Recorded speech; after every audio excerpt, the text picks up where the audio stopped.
Voilà, donc bien aimé, je disais que euh, tu peux te trouver belle, tu peux te trouver beau. Ça ne veut pas dire que tout le monde va te trouver beau, tout le monde va te trouver belle. Hein? Dans le monde, on dit que les goûts et les couleurs ne se discutent pas. Et c'est une réalité. Parce que souvent, les gens qui sont beaux, qui sont belles, ils sont tellement convaincus de la perfection de leur beauté que pour eux, tout le monde va les trouver beaux. Non, chacun a son style, chacun a son type.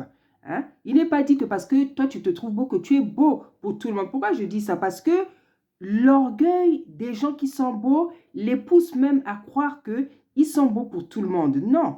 Hein?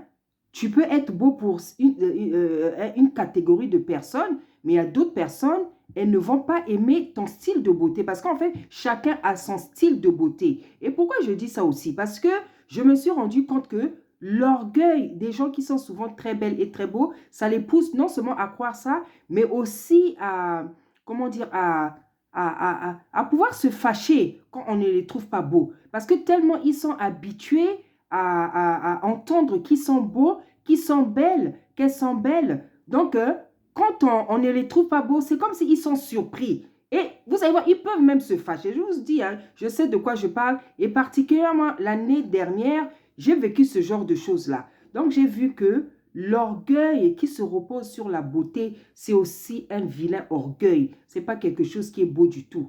Hein? Donc, bien aimé, comme je dis, Tata t'a fait la grâce d'être beau. Tata t'a fait la grâce d'être belle. Que ta beauté ne devienne pas pour toi une idolâtrie.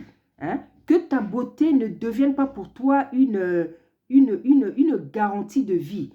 Que ta beauté ne devienne pas comme quelque chose qui doit fatiguer les autres, qui te pousse à mépriser les autres, qui te pousse à mal regarder les autres, qui te pousse à croire que tu es plus important, qui te pousse en fait à devenir méchant en fait. Oui, parce que vous avez des gens, à cause de l'orgueil de la beauté, ils deviennent méchants. Hein? C'est-à-dire toutes les personnes qui ne sont pas belles, toutes les personnes qui ne sont pas comme lui ou comme elle, il les méprise. Donc voilà, c'est toujours ça avec l'orgueil. Hein? L'orgueil, en fait, ça vous emmène toujours à mépriser les autres, à vous croire meilleur que les autres. Donc quand je dis bien-aimé, le Seigneur t'a donné la beauté, glorifie-le, loue-le, adore-le, dis-lui merci pour cette grâce qu'il t'a faite, parce que c'est une grâce qu'il t'a faite.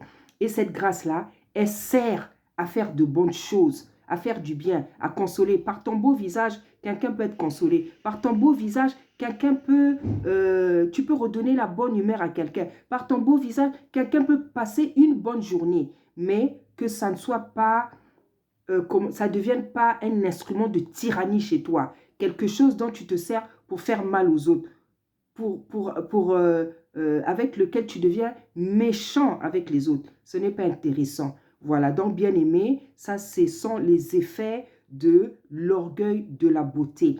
Voilà, c'est aussi une forme d'orgueil que nous devons écraser en nous. Hein? Voilà, donc apprenons à être simples, bien-aimés. Ne nous glorifions pas de ce que nous avons, que ce soit la beauté, que ce soit l'intelligence, que ce soit le matériel. Parce que c'est pour ça que Paul, il a dit dans la parole de Tata, il a dit, pourquoi nous devons nous glorifier? Il a dit que toute grâce vient d'en haut. Donc, à quoi ça sert de s'en glorifier? Tout ce qu'on a sur la terre, les enfants, le mari, la beauté, tout ce qu'on a, c'est Tata Nzambé qui nous le donne. Donc, nous n'avons aucune raison de nous glorifier comme si on est venu avec quelque chose sur la terre. De la même manière qu'on est venu déshabillé, nous allons repartir vers le Père déshabillé. Donc, ne nous servons pas de nos beautés pour fatiguer les autres, pour être orgueilleux, pour être méchant, pour être désagréable, bien-aimé dans le Seigneur. Je m'arrête ici en ce qui concerne